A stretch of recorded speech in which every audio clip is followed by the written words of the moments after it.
Hello. Good morning. It's raining, people. So we're under roof tonight, just today. And For well, a change, it's cool. And it's so nice. It's so been nice. so hot. Yesterday was almost unbearable. It was so humid. It is almost unbearable, but it's nice in the car when you have the aircon on. Live there for the weekend.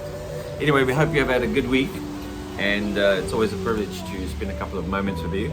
And if you're listening on the podcast or on YouTube or a little bit later and not live, thanks for joining us. We're in the middle of a series called Jesus the Disruptor. And so this series is kind of really born out of a personal journey to some degree, and it's going back to the life of Jesus and realizing that actually he disrupted the status quo, and that's at the core of what his ministry was. That's kind of actually prophetic ministry in a way, is even from the Old Testament. There's a very small portion of the prophetic that's got to do with prediction in the Bible. I know in church it's a whole different ball game, but in the Bible, the prophetic was, I'll take a guess, 5% prediction and 95% evaluating what's going on in the culture. That's what Isaiah does. That's what all the prophets have always done. And this is what Jesus does as well. He comes to a culture that has drifted, a culture that has, and we're talking specifically about the religious side of the culture, but a culture that has drifted and eventually has a normative form that just looks completely different to what it should be. And what you need for transformation, unfortunately, it seems like the system, it can't correct itself from the inside. It needs disruption. It's hard to see faults from the inside or inaccuracy. Yeah, you get used to what you do, and it's often the problem is that you live off what you do. This is your security, it's your community. You get a lot of positive things from it, and so the urge or the reality that things need to change always takes a back seat because we get comfortable. And so often the only real answer to any real change is disruption. And to me it seems quite obvious that this is kind of what Jesus is busy with in these couple of chapters. We're in the book of Mark, and we're centering all of this around the 3 temple visits in Mark. So Mark is like a spitfire version of all the other Gospels, although obviously it's written first. But Jesus goes to the temple, comes out, goes to the fig tree, curses the fig tree, right? Goes back to the temple, disrupts the whole temple operation, right? Nothing can happen. Nobody can carry anything. He puts the tables on their side. He tells the salesman to get out. He doesn't allow, he overthrows the seats. Like, he disrupts the entire practice. And then the only thing he says is, this is not what this is supposed to be. It's supposed to be something else. It's supposed to be a house of prayer for all nations, is the terms he uses, and he's quoting from 2 different portions of the Old Testament. And what happens then after this second temple visit? Well, he goes out, and where do they go? Straight back to the fig tree. And that's kind of where we are today. So he goes straight back to that fig tree. And I think it's Peter that says, hey, you cursed this fig tree, and look, it's dried up from its roots. So if you haven't been with us during the last couple of sessions, this fig tree it's very obvious to me that Jesus is the fig tree is a drama, prophetic drama about the temple and the operations in it. And in the first encounter with the fig tree, he says, you will never ever have fruit on you again because you don't have it now. And so he curses it, goes into the temple, disrupts the whole thing. Next morning they walk past the fig tree again. Peter says, look, this thing is dried up. And so it's I think this is the way I understand it, that Jesus used the fig tree to try and explain to them, this way of doing things is coming to an end. It doesn't bear the fruit that it's supposed to bear, and now I'm bringing a kind of an end to it. So we need a new normal here. We have a status quo, we have a disruptor, and we're looking for a new normal. So we're following that type of pattern. So I want to go to this portion in the book of Mark because I think it's actually terribly interesting And today we want to deal with systemic error, but on our way there, we have to go through the portion of Mark, 11 verse 20, which is in the morning again. They walk past the fig tree. Peter says, hey, fig tree's dried up. Jesus doesn't say, yeah, that's my jam, that's how I roll, I can do these things, figs are horrible for this and good for that, but this was a bad fig tree. He doesn't even respond to the fig tree, but he responds out the blue about a mountain that gets unearthed and thrown into the sea. So for me, there isn't really no other way to see this but to understand that the mountain is again another figure of speech that has got to do with the temple of the, it has to be connected. Because what does Jesus do straight after this episode now with the fig tree? Straight back into the temple, and then he starts teaching. So he doesn't leave the temple disrupted. He goes back to make some corrections, to set some things straight, to show what is the problem and where we need to go to. So I'm suspecting that this mountain portion that you're going to read through now is the one that we say in isolation about wanting things to get out of our way, that are obstacles in our life. We tell the mountains to move. Is this where we are? That is exactly where we are. This is the context. Well, the context for this is not a personal how to get your car and riches and how to get rid of your boss and get a new job and how to make your kids come to God. This is not what this is. And you jump in the gun slightly, but you are right by saying that. Let me read it for you and see what you make of this. Of course, this is very, very well known. Peter, he calls into remembrance, sorry, my page went, and he said to him, Master, teacher, behold, the fig tree you cursed is withered away. And Jesus answers and says, have faith in God. Right? So, faith for what? To curse fig trees? Is this Jesus performing a magic trick, and this is the way he tries to get them to follow and trust him, that he can do these magic tricks? I think not. There's something much larger going on here. It's about disrupting incorrect systems and bringing a new normal to those systems. And he jumps straight into the next parable. He says, for verily I say to you, whoever shall say to this mountain. Now he's looking at a fig tree. They're all looking at the fig tree. You know, you can imagine after Peter says, hey, look at this thing. You know, Peter's always first, running ahead, maybe, I don't know. That all the other disciples are checking this thing out. They're looking at the fig tree and they're saying, oh, you know what, look at this thing, it's shriveled up. While this is going on, Jesus says, I say to you that whoever will say to this mountain, it's kind of pointing at a fig tree while saying this mountain. And so in my mind, it makes perfect sense to understand that the fig tree, or the mountain, is the fig tree, is the systemic errors in the temple, which runs at the heart of the Israelite or Judaism at that time. So what does Jesus say about the mountain? What is he thinking about the mountain? And this is where we get this portion.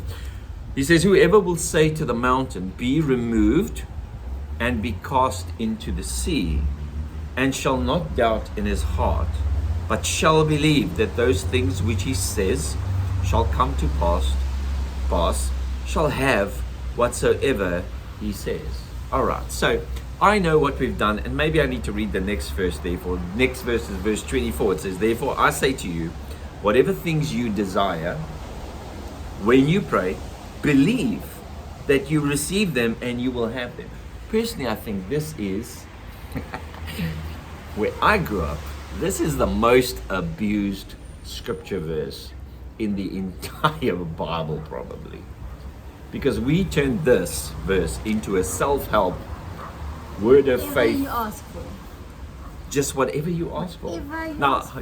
I'm just thinking now, like, how can that actually... I've had discussions, I've had arguments with, nice arguments, civil arguments with people, and my statement is, if you're reading this literally, or you're reading it in your context, that whatever you ask for, you will get, as long as you don't doubt. That's not the truth. It's not true, right? I know this sounds horrible, but guys, it's just not true. But forget about the context. Also, if you're going to take that literally, then the mountain must be a real mountain Yes. as yes, well. Like yes. if everything is literal. Yeah, possibly. So you run into a real problem here because of the way we've been taught to read the Bible. If it's in the Word of God and it says like this, hey, these letters aren't red, Jesus said it has to be true. Well, I actually kind of agree, but every portion of Scripture has a context. And if you take this out of its context and you apply it to your job and you apply it to your financial debt, which you created because of bad management, and you apply this, whatever you apply this to, you already know it doesn't work. And you know it doesn't work because if it doesn't work exactly as it says, it means the context in which you have applied this is not the truth. So the question is, what is a better way to read these verses for them to actually make sense and for them to actually be more true? Well, I think we've already kind of answered this question, that within the context, this is not about your personal mountain, and this is not about jobs and healings and financial prosperity and whatever else you want to throw into the mix there. This is about God coming in Jesus and disrupting our drift errors, our systemic errors, our religious drifting. And in that sense, he is actually saying to the disciples, he says, you will have to do some disruption of your own. Is you've just seen me do major disruption. You've just seen me do something which nobody dares to do. And you know, once he did it, the scribes and Pharisees are looking to destroy him, it says in verse 18. This is, I mean, here you have Jesus making sure that he's basically getting killed by these oaks. So what is he talking about then, of what would they ask that they will receive? Well, I think if read in the context, what's going on is he is saying to them, you've seen what I've done. There are some times in this world, not everything that puts the cloak of religion on itself is according to the way I want it or I need it, meaning God speaking, right? And there will come times, as you've seen me do, you will have to disrupt at some point. You would have to at some point stand up and say, this is not right. What we're doing here in church doesn't bear proper fruit. In other words, we need a disruption here. And besides that, this also does apply to some degree to your own life. You have to sometimes sit and take notice of your own life and say, hey, you know what? This area of my life, this religious practice I do, has no fruit. But you know how hard it is to do that, Tori? It's almost impossible to sit and self-reflect and say, oh, I think I'm going to change this because it doesn't seem to be working out well. Most of us grew up in a religious culture which we already assume, perceive, and believe to be the correct way. And so there can't be anything wrong with the culture or the system of church or religion that we've inherited. There's something else is wrong. And you know, then we start blaming the devil and Satan, and we start blaming people. And the problem more often is that we need to acknowledge that all of us, just as Judah here, we've inherited systems that do contain drift in them, that do contain cultural error in them. My best example of this is always racism, because I think it's the one, if you live in South Africa, it's the one that rings the truest, that's caused the most pain. But it is easy today to still find churches, Pentecostal churches. In other words, these are churches that believe that they have the Holy Spirit and other churches don't, right? People who speak in tongues, who pray for the sick, who do even amazing things, but still are, to a large degree, racists. And it's an example of how you can grow up in a religion or a system and have a lot of good stuff, but there's some chojos, you know, that has crept in, and that is just accepted as normal. And this is how the world works. And what we often do, and we then go back to the Bible and find reasons for our racism. Other peoples are from Ham, and we're from Shem, and we go back in the Bible. We do retrospective interpretations to validate the system we have, and that's exactly what's going on with Jesus and the temple system here. When he disrupts, we'll get there in a moment, but when he disrupts, they don't say, we really have to think about what we're doing, because why would someone be so upset? No, they only want to know, what authority do you have to come in here and tell us what to do? They don't have the ability to reflect on their own fruit. And when we say they don't have the ability, what we're really saying is we as humans scarcely, and I mean very scarcely, have the ability to take stock of our own life, to recognize inherited error. I call that error. Apologies if I'm offending any non-binaries, but absolute error for that matter. We take this. We say we can't recognize our own errors, and so a disruptor, or the office of the prophetic, is kind of this. And I think Jesus here is operating in this prophetic capacity. That the prophet is always someone that is just far removed from the culture, that they can see it for what it is, but they're still close enough to impact it. And this is the story of all the prophets in the Old Testament. But anyway, so when we are talking about the mountain that goes in the sea, and I'm not even going into the biblical imagery, which actually helps a lot here. The sea is unregenerated nations normally, mountains are kingdoms or systems, right? And he was actually telling the disciples that what I did in the temple is nothing. You will see that if you stick with me, if you continue to hear, allow my spirit to work in your life, you would have to also, there's some mountains you would have to conquer. There's some mountains you would have to disrupt. So all I'm saying here is that this portion here is not about name it, claim it, and frame it, charismatic, have faith and you'll get it. That is not what's going on here. This is Jesus saying, my business is getting rid of fig trees and mountains that don't carry the fruit. And so it's actually it sits very much at the core of Jesus' ministry to disrupt. Right. Okay. The last two verses of this, he adds the dimension of, but when you do this, when you stand and pray for that mountain, so you're now praying for the mountain to go into the sea. You're now praying for the fig tree to curl up and die. But when you do that, make sure you have forgiveness in your heart. In other words, don't make this a bitter battle between people. Stand with forgiveness, because if you don't, you will not be free. And then what happens directly after this? According to the writer of Mark, straight back into the temple. So you have temple visit, reconnaissance. What's going on here? Come out, curse the fig tree, right? Go back into the temple, disrupt the whole thing. Come out, fig tree is withered up. Mountain, sea, pray, you'll get what you receive. You'll get what you pray for. And then straight back into the temple.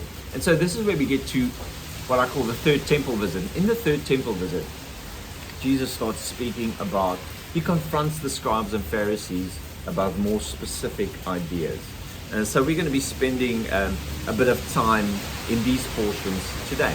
So in the rest of Mark, from about Mark, when he enters the temple in Mark 11:27 to about Mark 12 verse 44, we have a long portion, and according to the book of Mark, Jesus is in the temple and he doesn't leave until he gives this whole discourse.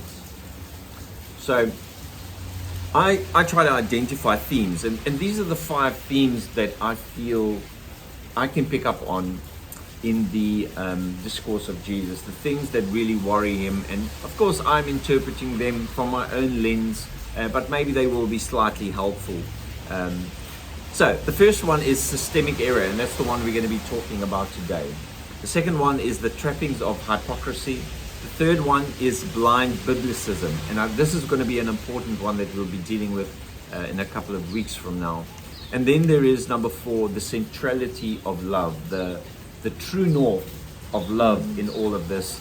I mean, you could really say that love is that fruit. And if it's not there, disruption is what needs to happen. Yeah. And then lastly, the trademark of humility, which is that condition of the heart that's open for correction, which obviously, as we try and glean from this portion, wasn't there in the leaders, the scribes, priests, Pharisees, etc.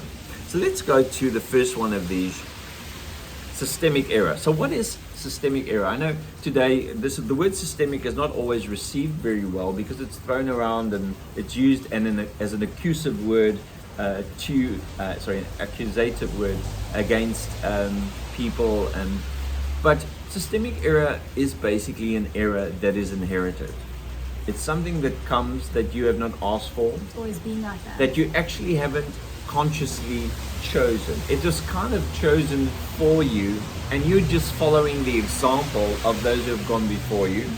This is why you can also call this the errors of our fathers, which is the Facebook title I put on this morning. It's the things they did many times out of complete sincerity that we see them do, that we adopt, that we end up doing, and that we end up defending. And the truth is that even when the Spirit of God comes to disrupt again some of these things, we defend it like it belongs to God, when often it actually doesn't. It belongs to the systemic drift of our fathers. All right, so let's just say a couple of things. I'm going to read from my notes here a little bit. The chief priests, the scribes, and the elders, they were the representative leaders, obviously, of the temple system, the religion. And they weren't interested in what Jesus was proposing as an alternative to the stuff he brought an end to. All they wanted to know is, who gives you the right to come in here and do this? And I want to say today, from my own experience as someone who have been in both positions, the one who says, hey, wait a minute, and the one who says, hey, who gives you the right? I've done that. This is a huge red flag. When someone out of the sincerity of their heart comes in a good spirit to say, guys, we can't carry on like this. If the first response is, who gives you the authority? The appeal to the authority, it's a huge red flag as to where the authority, whoever that might be leadership of church, house, denomination, or whatever. The appeal to authority in those moments is a huge red flag and an indication that what really is being defended here is not what's best or what's right, but ultimately what's best for the system. What will defend the system? What will help the system continually propagate itself? And so he exposes them kind of in this way that they're not interested in getting things better, and it's obviously because they believe they already have it. Yeah. And we are all like that. We all believe we've got it. You know, growing up in church for me, there was never a question as to whether what we were doing was actually right. That's not the question. To question your own thing when you're operating in a system. What we're doing is obviously right. So that's not the question. The question is, who gives you the authority to want to change it? And so it was only much later in my life, probably around the mid-80s to 90s, where I saw my dad starting to question certain doctrines and beliefs that we've held for very, very long, the beliefs that he inherited. Yeah. Those were the first glimpses in my life, and then I guess in the life of my family, that, hey guys, we need to be more attentive to the fact that we might not actually hold the full absolute truth. That there might also be other things that need to change. But these aren't things that are easy to address, for the very fact that we are all like the scribes and the priests. We all believe we have the correct way. So we never say, is there a better way? We say, who gives you the right to question what we do? And so this is exactly what happens in these portions. They were not worried by the idea that they might have to make changes. They want to discuss issues that could discredit him. And so this is the second. Take the focus off themselves. So the second red flag. The first red flag is the appeal to authority when a sincere question is posed. The second red flag is the discredit of the one raising the question. So this is a human thing. We all do this. But religious systems get really good at this because they believe they're doing it on behalf of God. So when someone raises a question, they want to discredit that person. Yeah, but you know him. You know he got a fine the other day for speeding. You know, he doesn't live a good life. Trying to discredit the person instead of listening to what the person is saying. Ultimately, we all know that not one of us is better than anybody else. But yet we do appeal to discredit people when they question the things we consider to be fundamental. The reality is that systems often they start off with a really good intent and good motives, but they drift over time. They drift, and once a system drifts far enough, it kind of starts taking on a life of its own, in which it's no longer individuals with motives. It becomes a organization or a system that exists to defend itself and its own existence. It's an organism. You know, we as humans, one of the things that is one of the character traits of what it means to be human is we are organisms that exist to defend and perpetuate ourselves and to make sure that we have offspring and that they are defended. Now, systems take on, although they are fictitious, they are hypothetical things like organizations, companies, non-profits or whatever, they eventually become organic in some way, that they now exist to make sure they can continue on existing. Yeah. And in that way, we lose sight of the motive. What was the reason why sacrifices were made in the temple in the first place? And it just seems like disruption is the only way to shake us out of our dream. And we need, and rightly so, in the book of Mark, as we dealt with last week, disruption is the way God saves us. It is Hosanna, it is salvation now, but it's not the way we want it. God's not coming to promote our project or project our project. He's actually coming to disrupt our project, because the only way we start self-reflecting.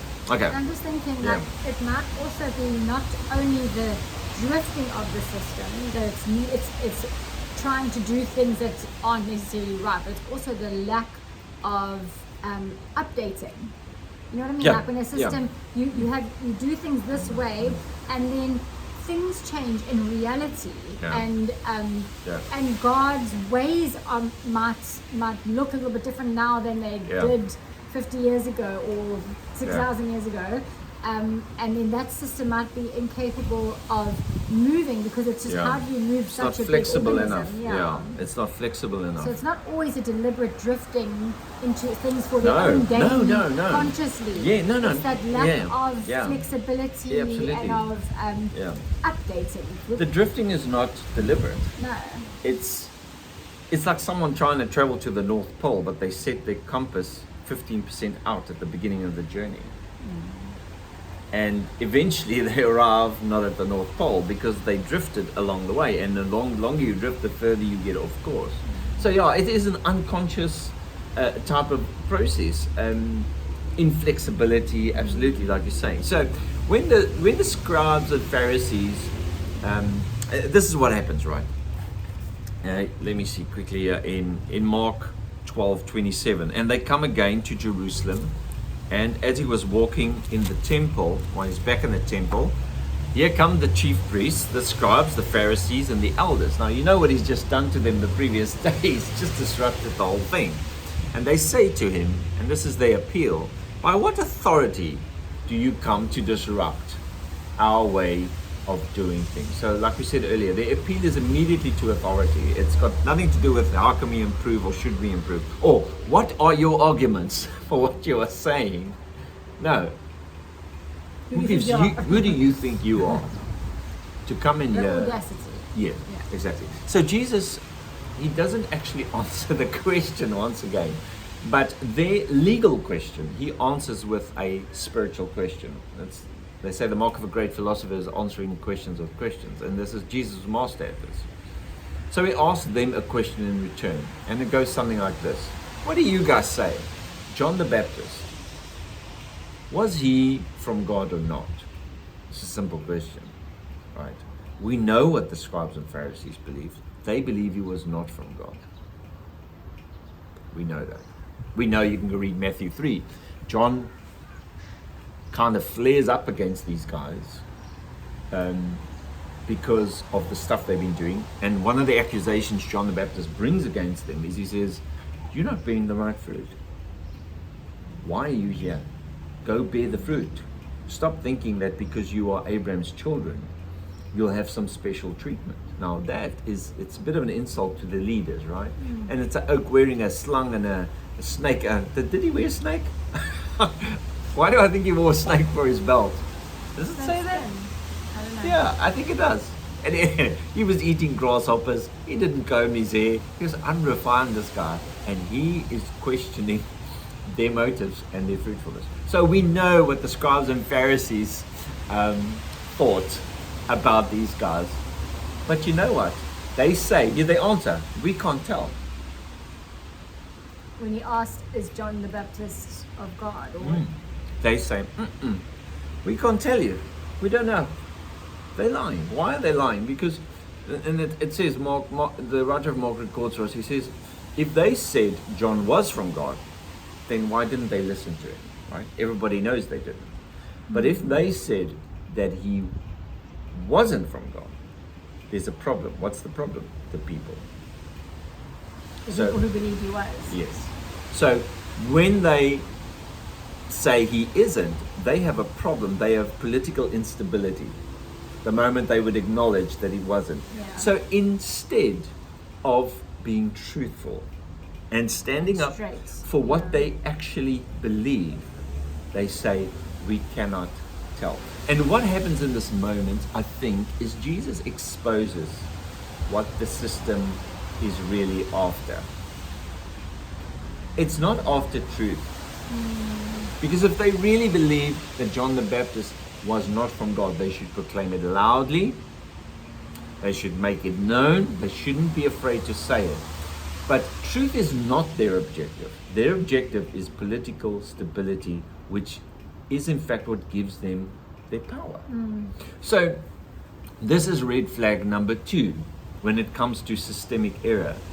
Red flag number 3 is the idea that truth is actually not that important. What is really more important is to make sure people come back next week. That's what's really important. Those are signs that we are busy with a drifted version of whatever we're busy with, whatever system we... In other words, what you get at that point is you realize the system does not exist anymore to be the propagator of what is true and right. It now exists so that it can exist. And it becomes an organism, a selfish organism in that sense, the way that humans are. I mean, it is and not... by saying we cannot tell, Yes, they're so... keeping their hands very clean, actually. Yeah, they are. No one can say, you said this, because they didn't say anything, actually. And yes, and that is exactly the point. Yeah. Why not tell people the truth that you believe? Why hide Because their behind temple it? might be empty. Exactly. Well, the system must carry on. And look, it is no surprise that systems take on the nature of humans, because it's humans that run these systems. But the point I would like to make is that the system eventually becomes bigger than the humans that run it. Because if a system continues on for long enough, it indoctrinates, it influences the actual people as well. So that even if a new person comes into leadership in a system, the expectation of the people is for him to be the same way as the previous guys, because they have been conditioned to expect A, B, and C. So he can't come with D, E, and F. No. Anyway, so systemic error is a really, really tough problem. I mean, obviously, there's a lot of talk about systemic racism, and I think a lot of people abuse the term, but there's absolutely no doubt in my mind that it is exactly the same case. It's a case of us becoming so familiar with the racist fabric of society that we're no longer willing to look back in. We've changed the laws now. Leave us alone. You know, it's a legal question instead of a spiritual one. Have you done enough self-reflection? And often disruption is the only way to make those changes. And to some degree, I feel like that's what we're going through in South Africa, because we can change the laws, but disruption is the only thing that brings us to our knees, where we actually look inward and say, you know what, even though you might not call yourself a racist, I most certainly don't call myself a racist. I know that there's still elements of prejudice within my life. I can still recognize them because I go look for them, right? Anyway, that's not what I want to talk about here. So we cannot tell. And so in some way also the scribes, Pharisees, these guys are caught between public opinion and the need to change. And they choose kind of public opinion. We need to stay popular. We definitely don't want to change, but we need to stay popular. We need to do what will work. Whatever will work, that's the one we're doing. Keep peace. Yeah. Peace. It's a facet of exactly that, you know. So I'm not going to read Matthew 3. We've kind of worked through that before. Let me just say this, that in Matthew 3, John calls the scribes, Pharisees, what? You can't help yourself. What? You said I'm not going to read it in your... Okay, but wait. Yeah, I can't. Because it's there for a reason in your It is mind. there for a reason. Okay, well, anyway, the point is that he calls them a generation of vipers. And the word generation is an important word there, because he's not calling them, you are vipers. That's not what he's saying. He's saying, your mother was a snake, and your mother's mother was a snake, and your mother's mother's mother was a snake. He's kind of alluding to the fact that there's a reason why you are a snake, but you're still a snake. And I don't think he means it in snake like you're a scallum and whatnot, but he is saying that there's an aspect to you guys that's poisonous. And you didn't even consciously choose this poison. It is the way the system is at the moment, and you're just the current carriers of this poison to some degree. Another word he uses, he says, you offspring of vipers. This actually proves that point a little bit better. But what makes the scribes and Pharisees, I think, what hits home is that they were not willing to make any changes, right? And at the end of the day, that's really when we speak about Pharisee, and it has a very bad connotation, the word Pharisee. But when we say someone is a Pharisee, yes, hypocrite, but there's another dimension to this, and that Pharisee is that which is not, it's not willing to look inwards. It says, who gives you the right? It does not say, let me think about what you've said. Let me go look. It says, who gives you the right? Obviously, they don't answer Jesus. And so he kind of exposes them to their weakness, that they are there for the system, not for truth. And so, you know, where does this land for us as people, as individuals? Also, this, we all have a little temple, you know. We have that system we subscribe to. Sometimes it's cultural, yes. It's religious, yes, within the culture. And there's this little Pharisee, I'm going to use scribes, I'm going to use Pharisee as a term for all of them together, but we have the Pharisee in us that says, the right word is synagoguean, right? That says, leave us. We don't need to change. We're okay. And some of that we're okay comes from the way we've been taught. We've been taught that we have it right and everybody else is wrong. Have you seen how they do it? Oh my word, A, B, C, D, all the reasons why everybody else is wrong and why we are right. It's everywhere, and everybody does this. We do it to each other. Jesus says at one point, he says, take out the plank in your own eye. Before you start with tweezers, you know, try and get the splinter out of someone else's eye. The synagoguean has no concept of this, but the leper, the poor in spirit, says, Jesus, I have a plank. And I think that this is the principal spiritual position that Christians need to take in. It's a principle, like center, Yeah. core. The core position is, I have a plan. Jesus, when you approach Jesus to say, I have a plan. But many of us walk around like we have it all, and everybody else has planks in their eyes. And we'll get back to that a little bit later on. So you have to wrap up now. We have to wrap up, right? So when they say to him, they say, we can't tell. He says, well, if you can't tell, I'm not going to tell you by which authority I come. He plays their game, right? And he beats them at their own game. But what he does do, he says, I can't tell you by what authority I do this. Well, I'm not willing to do it because you're not willing to answer my question. So what does he do? He tells a parable. So very important, guys, please. The context of the parable is what's going on in these chapters. Yeah. The parable of the vineyard and the tenants. Now, I know what we do with this. I did this myself, maybe. I'm not sure if I ever did this. But anyway, people do this all the time. In the parable of the vineyard, we say, no, this is about the second coming of Jesus. When he comes back, guys, I'm sorry, but that is not what this parable is about. It's the parable of Mark 12. It's got nothing to do with the second coming somewhere future. This is not what this is about. The parable is about scribes and Pharisees, who are the husbandsmen, King James uses, which means the people that run the vineyard. Yeah. The vineyard belongs to God. The space is his. But they run it. And once again, the problem, no fruit. When he goes and asks for his fruit, he sends servants to go and ask for fruit.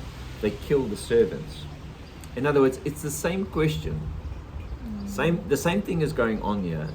They are saying to him, the person sent to get the fruit says, where's the fruit? And the Pharisees don't say, oh my word, yes, you're right. This is a vineyard and it doesn't belong to us. Yes, let's go see. Let's take, what's the portion that's due to the owner? No. Red flag number 4. Whoever asks for fruit has to be eliminated. Whoever asks for fruit has to be, we need to get rid of this person that constantly asks the church, where's the fruit? We gotta either exile them, we gotta ban them, we gotta call them a rebel, we gotta call them disobedient, we gotta find something on this person, because we have to kill the one who asks for fruit.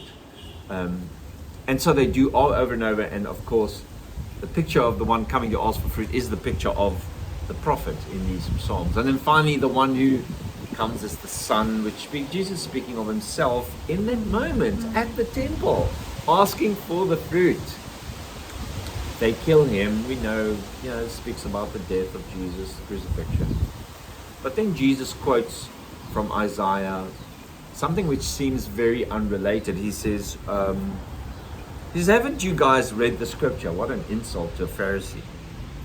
He says, the stone which the builders rejected becomes the head of the corner. Meaning, you're running a building. Someone comes and asks for fruit.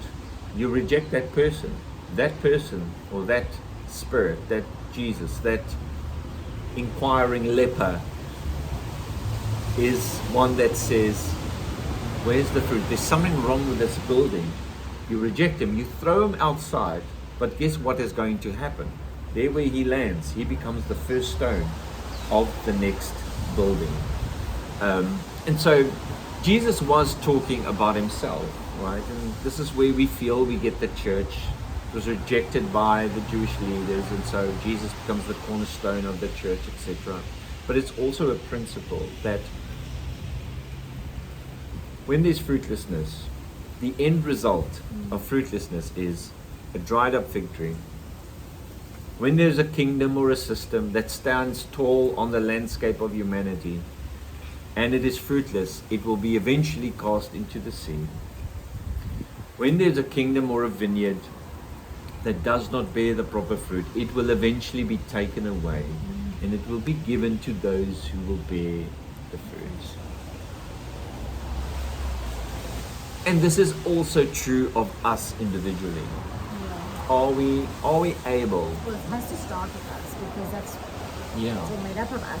Yes, and are we able to hear the Spirit of God inside of us? It doesn't have to come from the outside, but it can, but it doesn't have to. Can you hear the Spirit of God in your own life saying, hey, what in the world is this? This is a great religious action, but it's absolutely void of the fruit. This is a great gift of the Spirit, but it's void of the fruit. How many times in my life have I seen people operating by the gifts without the fruits? In arrogance and ugliness and bitterness and entitlement and presumption. It doesn't smell like Jesus at all. But because I'm busy with something that's religious or resembles the gifts of the Spirit, I think it's okay. That is a cursed victory. The good news is, at the end, every mountain that looks like this will end in the sea. But the reality check is, in your life, what does your temple look like? And who's winning in your heart? The Pharisee or the Spirit of Jesus? The synagoguean or the leper? Which one has the last say? And how do we treat those that God sent into our lives to ask some questions of us? I want to end with this, that some of the best questions ever asked to me were the most offensive ones. The most offensive ones were the ones that years later I sit back and say, that was truth spoken to me.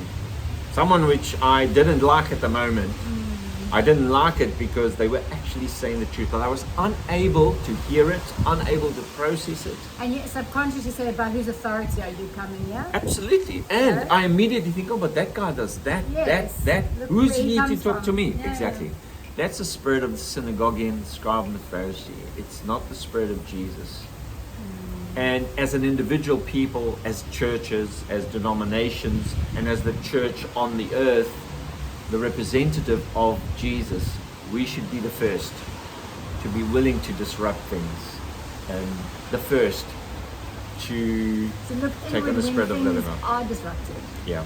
And so I think at the end of the day, the whole goal of this series is to say to people that disruption comes from God, not from the devil, but from God, and that it has great value. In other words, it is God's salvation to us.